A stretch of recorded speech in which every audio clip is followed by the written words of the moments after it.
Hello बच्चों, स्वागत है आप सभी का आपकी अर्थशास्त्र की ऑनलाइन कक्षाओं। बच्चों, आज की इस वीडियो में हम 11वीं कक्षा का पाठ जो हमारा 10वां पाठ था रोजगार की समस्या, उसे हम कंप्लीट करेंगे।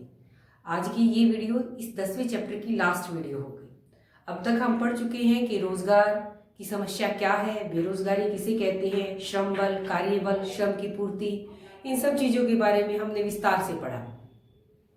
आज की इस वीडियो में हम पढ़ेंगे कि जो बेरोजगारी है उस बेरोजगारी के क्या क्या कारण हैं और फिर कुछ सुझाव दिए जाएंगे जिनकी मदद से इस बेरोजगारी की समस्या को दूर किया जा सकता है।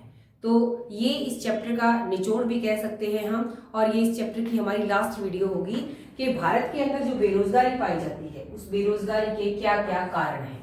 तो जो कारण रहे हैं उन सभी कारणों को हम यहाँ पर पढ़ेंगे और फिर हम पढ़ेंगे बेरोजगारी को दूर करने के कुछ सुझाव, कुछ ऐसे तरीके जिनको अपनाकर हम बेरोजगारी को दूर कर सकते हैं, बेरोजगारी की समस्या को हम कम कर सकते हैं।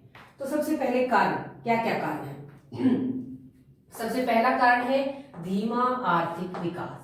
तो बच्चों, आप सभी को पता है कि जब भारत देश स्वतंत्र हुआ, आज़ादी मिली 1947 में, उसके बाद 1951 में जो योजना आयोग को लागू किया गया और पंचवर्षीय योजनाओं के थ्रू हमने विकास की सीढ़ी को चढ़ा। तो ये जो विकास का हमारा तरीका रहा, इसके दौरान, समय के दौरान, तब से लेकर अब तक हमने विकास तो किया अब तक, लेकिन जो विकास की दर थी वो विकास की दर काफी धीमी थी। जो भारत के अंदर जो समस्याएं थी और जो भारत की तेजी से जनसंख्या बढ़ रही थी, उस सारी चीजों की तुलना में जो हमारी विकास की दर रही है वो विकास की दर काफी धीमी रही है। उद्योगों का विकास कम हुआ है, या हम कह सकते हैं जितनी मात्रा में जनसंख्या बढ़ी है उससे कम मात्रा में उद्योगों का विकास हुआ है। और जो हुआ भी है विकास तो वो कुछ एरियो के अंदर हुआ है, जैसे बहुत सारी जगह, बहुत सारे एरिया, बहुत सारे गांव अब भी उस विकास से अनछुए हैं। तो पहला कारण हम कह सकते हैं कि भारत के अंदर बेरोजगारी का पहला कारण क्या है कि आर्थिक विकास की दर का धीमा होना या कम आर्थिक विकास का होना। इसके बाद दूसरा कारण है जनसंख्या में तीव्र वृद्धि। तो अभी मैंने कहा कि जो रोजगार के साधन या उद्योग या जहां पर लोगों को काम मिल सके, काम, वो उन चीजों का तो विकास धीरे हुआ और जनसंख्या बढ़ी तेजी से।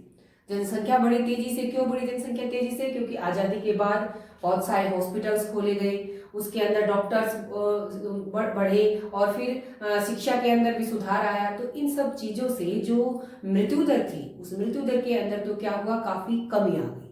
और जो जन्म दर थी वो जन्म दर उतनी तेजी से नहीं घटी, उतनी तेजी से जन्म दर जितनी कम होनी चाहिए थी वो कम नहीं हुई और मृत्यु दर कम हो गई। तो जनसंख्या में तेजी से वृद्धि हुई, जल्दी जल्दी बहुत तेजी से वृद्धि हुई और विकास की दर उतनी तेजी से नहीं हो पाई। तो यही कारण रहा कि देश के अंदर बेरोजगारों की भीड़ इकट्ठी हो गई। हर साल पढ़े लिखे बेरोजगार युवा में अधिक से अधिक लगते गए, जबकि जिनको रोजगार प्राप्त हो रहा था वो उनकी कमी जो हो रही थी वो बहुत धीरे धीरे हो रही थी और वृद्धि तेजी से हो रही थी। दूसरा कारण, कृषि एक मौसमी व्यवसाय। आप सभी को पता है जो हमारा भारत देश है वो एक कृषि प्रधान देश है, गांव का देश है। और जो कृषि है वो अभी हमने पढ़ी कि कृषि के अंदर क्या, कैसा व्यवसाय है? कृषि एक मौसमी व्यवसाय है। आप सभी को पता है जो खेती बाड़ी या किसानी से संबंध रखते हैं उन सभी को पता है कि कृषि के अंदर कुछ समय ऐसा होता है जब काम अधिक होता है, बाकी के समय कोई विशेष काम नहीं होता। तो कृषि क्या है, एक मौसमी व्यवसाय है। किसी मौसम विशेष के अंदर काम अधिक होता है, जैसे जो बुआई का समय होता है या जो कटाई का समय होता है, उस समय के दौरान अधिक काम होता है, बाकी के समय में इतना काम नहीं होता। तो जो बाकी का समय रह गया उस समय में लोग क्या रहेंगे, बेरोजगार रहेंगे। तो कृषि कैसा है, एक ऐसा व्यवसाय है जो मौसमी है, जो हर मौसम में जिसमें काम नहीं होता। इस वजह से भी जो कृषि करने वाले हैं वो भी उस मौसम में क्या हो जाते हैं, बेरोजगार हो जाते हैं। तो इन कारणों से क्या बढ़ रही है, बेरोजगारी बढ़ रही है। अगला कारण है बेरोजगारी का सिंचाई सुविधाओं की कमी। सिंचाई सुविधाओं की कमी, खेती के अंदर सिंचाई की आवश्यकता पड़ती है और भारत के अंदर सिंचाई के जो साधन है या खेतों तक जो सिंचाई की पहुंच है वो बहुत ही कम है। वर्तमान में भी बहुत सारे ऐसे अगर हम गिनती करें, आंकड़े उठाएं तो काफी सारी भूमि हमारी ऐसी मिलेगी जो पानी जहां तक नहीं पहुंच पाता। और आप सभी को पता है कि 80% या 75% हम कह सकते हैं कि भारतीय खेती बाड़ी करते हैं, और उसकी खेती के लिए फिर उनको सिंचाई भी नहीं मिल रही, तो फिर वो क्या हो गया, उस भूमि के ऊपर वो नहीं पाएंगे, खेती नहीं कर पाएंगे। तो इस वजह से उनका जो मौसमी व्यवसाय था, वो मौसमी व्यवसाय भी क्या हो जाएगा, और भी कम हो जाएगा। तो कृषि पहले ही मौसमी है, ऊपर से उसमें सिंचाई की भी कमी है, तो इन सभी कारणों से भी जो लोगों को काम मिल रहा है वो काम और भी कम हो जाएगा। इसके बाद है संयुक्त परिवार प्रणाली। वैसे संयुक्त परिवार प्रणाली वर्तमान में भारत में कम होती जा रही है, लेकिन भारत वैसे ही संयुक्त परिवार प्रणाली के लिए ही जाना जाता है। संयुक्त परिवार प्रणाली का अर्थ है कि भारत के अंदर जो गांव का हमारा एरिया है, खासकर वहां पर संयुक्त परिवार का अर्थ होता है कि परिवार के अंदर बच्चे, उनके माता पिता और भाई, मतलब सब मिलकर रहते हैं। एकल परिवार नहीं है। एकल परिवार में जिसमें पति पत्नी और उनके बच्चे बस वही होते हैं, नहीं, लेकिन भारत के अंदर ऐसा नहीं है। भारत के अंदर जो भारत के गांव का एरिया है, वहां पर अब भी संयुक्त परिवार प्रणाली पाई जाती है।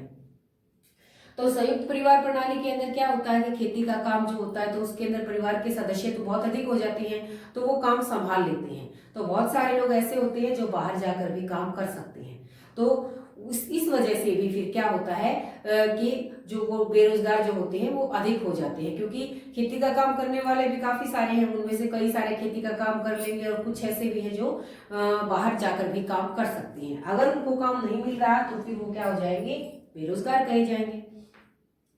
इसके बाद है अगला पॉइंट, कुटीर व लघु उद्योगों का पतन।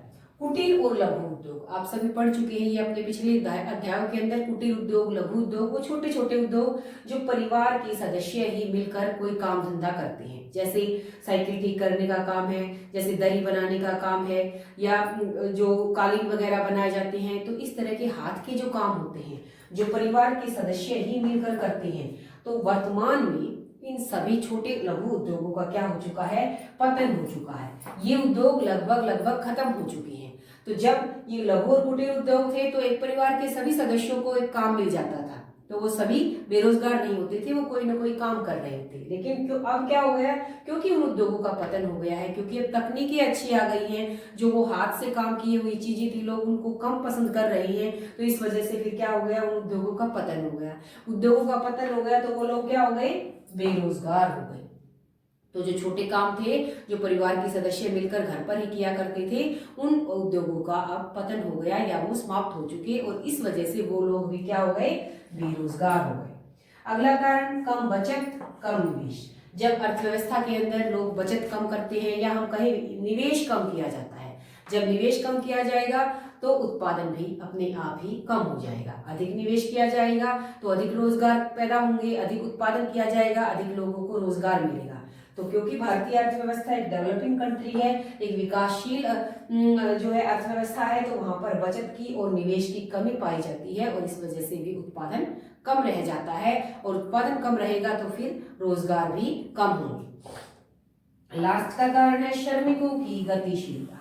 बच्चों, श्रमिकों की गतिशीलता का अर्थ है कि जो श्रमिक वर्ग है, जो मजदूर वर्ग है, अगर उन्हें एक स्थान पर, जिस स्थान पर वो रह रहे हैं उस स्थान पर उन्हें काम नहीं मिलता, लेकिन कोई अन्य स्थान है वहां पर उन्हें काम मिल रहा है। लेकिन भारत के अंदर क्या है कि श्रमिकों की गतिशीलता नहीं है या कम पाई जाती है। जब भारत के अंदर ऐसा क्या है कि भारत के अगर हमें अपने परिवार के आसपास जहां हम रह रहे हैं उसके आसपास अगर हमें मिल जाता है कोई काम तो ठीक है, लेकिन अगर हमें कहीं दूर जाना पड़ रहा है काम के लिए तो भारत के अंदर उसे पसंद नहीं किया जाता। हम अपने परिवार को अधिक महत्व देते हैं, हम काम को कम महत्व देते हैं। तो श्रमिकों की गतिशीलता की कमी है। श्रमिकों के अंदर गतिशीलता की कमी होने के कारण वो अगर उन्हें कहीं और काम मिल रहा है तो वो उस काम को नहीं करने जाते या नहीं करना पसंद करते, तो इस वजह से भी उनको रोजगार नहीं मिल पाता। तो ये सारे मिलाकर, कुल मिलाकर सभी कारण है बेरोजगारी के। अब हमें इन सभी कारणों में से कोई 4-5 कारण, जब हम इतने सारे कारणों को पढ़ते हैं और उनको अच्छे से समझते हैं तो कोई बड़ी बात नहीं है कि इनमें से हमें कोई भी 4-5 कारण आसानी से याद रह सकते हैं। तो बेरोजगारी के ये हमारे कुछ कारण। अब इन कारणों से जो बेरोजगारी हुई उस बेरोजगारी को दूर कैसे किया जा सकता है, तो उसके लिए सुझाव, सबसे पहला सुझाव उत्पादन में वृद्धि। जो हमारे कारण थे, कमियां थी, इन्हीं को हम प्लस में ले जाएंगे, पॉजिटिव कर देंगे तो वो सुझाव बन जाएंगे। सबसे पहला सुझाव क्या है कि उत्पादन में वृद्धि होनी चाहिए। अगर अर्थव्यवस्था के उत्पादन में वृद्धि होगी तो उससे लोगों की आय बढ़ेगी, लोगों की आय बढ़ेगी, उनके खर्चे बढ़ेंगे, और आप सभी को पता है एक आदमी का खर्च दूसरे आदमी की आय है। तो इस तरह से क्या होगा, लोगों को रोजगार भी मिलेगा, उनकी आय भी बढ़ेगी और बेरोजगारी को दूर भी किया जा सकेगा। दूसरा है उत्पादकता में वृद्धि। उत्पादन में वृद्धि और उत्पादकता का अर्थ है कि भाई प्रति हेक्टेयर या प्रति, हम कह सकते हैं प्रति व्यक्ति उत्पादकता। एक तो उत्पादन में वृद्धि तो हो गई, लेकिन अगर प्रति व्यक्ति उत्पादकता का अर्थ है प्रति व्यक्ति, मान लिया एक परिवार के 10 सदस्य मिलकर खेत में काम कर रहे हैं और जो भी उत्पादन किया जा रहा है उस उत्पादन को अगर हम 10 से भाग देंगे तो वो उनकी उत्पादकता बनेगी। तो उत्पादकता में भी वृद्धि होनी चाहिए। वैसे ही उत्पादन बढ़े ये नहीं, प्रति व्यक्ति उत्पादकता भी बढ़े। अगर वो बढ़ेगी तो उससे भी लोगों की आय बढ़ेगी, यानी कि उससे क्या हो गया कि लोगों को रोजगार मिल गया। एक तरह से प्रति व्यक्ति लोगों के काम में वृद्धि हुई है, तभी तो उत्पादकता बढ़ी है। तो उत्पादन में वृद्धि हो, साथ साथ उत्पादकता में भी वृद्धि हो। तीसरा कारण पूंजी निर्माण की ऊंची दर। यहाँ पर हमने पढ़ा था बचत और निवेश कम, ये कारण है। अगर बचत और निवेश ये बढ़ेंगे तो फिर अपने आप पूंजी निर्माण बढ़ेगा। पूंजी निर्माण में वृद्धि होगी, यानी कि एक तरह से बचत में, निवेश में वृद्धि होनी चाहिए, जिससे फिर पूंजी निर्माण की दर बढ़ेगी। पूंजी निर्माण बढ़ेगा, नए नए लोग उद्योग खुलेंगे, नए नए उद्योग खुलेंगे, लोगों को रोजगार मिलेगा और बेरोजगारी की समस्या दूर हो जाएगी।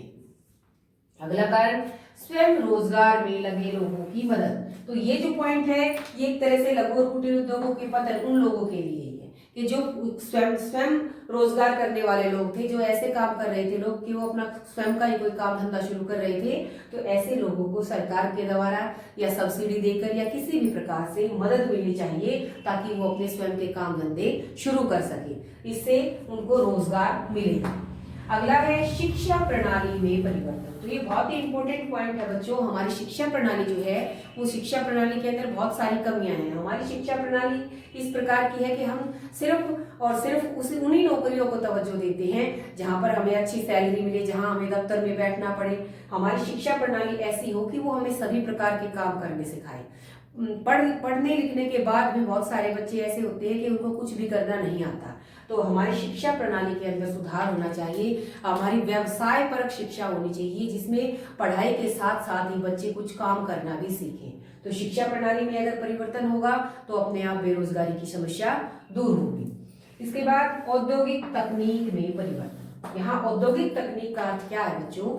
दो तरह की तकनीकें होती हैं। एक होती है श्रम प्रदान तकनीक और एक होती है जिसके अंदर पूंजी की अधिकता होती है, पूंजी प्रदान तकनीक। दो प्रकार की तकनीकें, श्रम प्रदान और पूंजी प्रदान। श्रम प्रदान के अंदर श्रमिकों का अधिक काम होता है, यानी कि मजदूरों से, यानी कि हाथ का काम, मेहनत का काम अधिक होता है।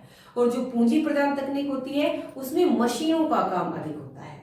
तो यहाँ ये क्या कहा गया है कि तकनीक में परिवर्तन हो, ऐसी तकनीक अपनाई जाए जहाँ श्रम प्रदान या श्रमिकों की अधिक आवश्यकता हो। तो उससे फिर क्या होगा, अधिक लोगों को रोजगार मिलेगा और बेरोजगारी की समस्या दूर होगी। तो अगला कारण तकनीक में परिवर्तन हो, और तकनीक कैसे लाई जाए? श्रम प्रदान तकनीक लाई जाए। लास्ट पॉइंट है योजनाओं में रोजगार कार्यक्रमों को महत्व। आप सभी को पता है 1951 के बाद जब योजना आयोग लागू हुआ उसके बाद हमने 5-5 साल की पंचवर्षीय योजनाएं बनाई। वर्तमान में ऐसा नहीं है, वर्तमान में योजना आयोग को समाप्त कर दिया गया है, लेकिन फिर भी सरकार के द्वारा जो समय समय पर स्कीमें बनाई जाती हैं, 5 साल की ना सही कम वर्षों की जो योजनाएं बनाई जाती हैं, उन योजनाओं में कुछ ऐसे कार्यक्रम, कुछ ऐसे प्रोग्राम शामिल किए जाने चाहिए जिससे क्या हो, रोजगार बढ़े। यानी कि रोजगार परक योजनाएं ज्यादा लाई जानी चाहिए सरकार के द्वारा। तो बच्चों हमने एक एक करके बेरोजगारी को दूर करने के सुझाव पढ़े, हमने कारण पढ़े। अब मैंने वीडियो बनाने का एक सबसे बड़ा फायदा ये है कि अगर हमें कोई भी पॉइंट समझ में नहीं आता तो हम वीडियो को फिर से सुन सकते हैं, फिर से उसको देख सकते हैं। तो आप वीडियो को ध्यान से सुने, समझे। बहुत ही आसान हमारा आज का ये टॉपिक था। हमने 7 पॉइंट पढ़े बेरोजगारी को दूर करने के सुझावों के और 8 पॉइंट पढ़े बेरोजगारी के कारण। जब इतने सारे पॉइंट हम पढ़ लेते हैं तो उनमें से 4-5 पॉइंट याद रखना हमारे लिए बहुत ही ईजी है और वहीं से हमारा प्रश्न बन जाएगा। तो आज के लिए इतना ही और 10वां पार्ट हम आज यहीं समाप्त करते हैं। नेक्स्ट वीडियो में हम नेक्स्ट चैप्टर की वीडियो बनाएंगे।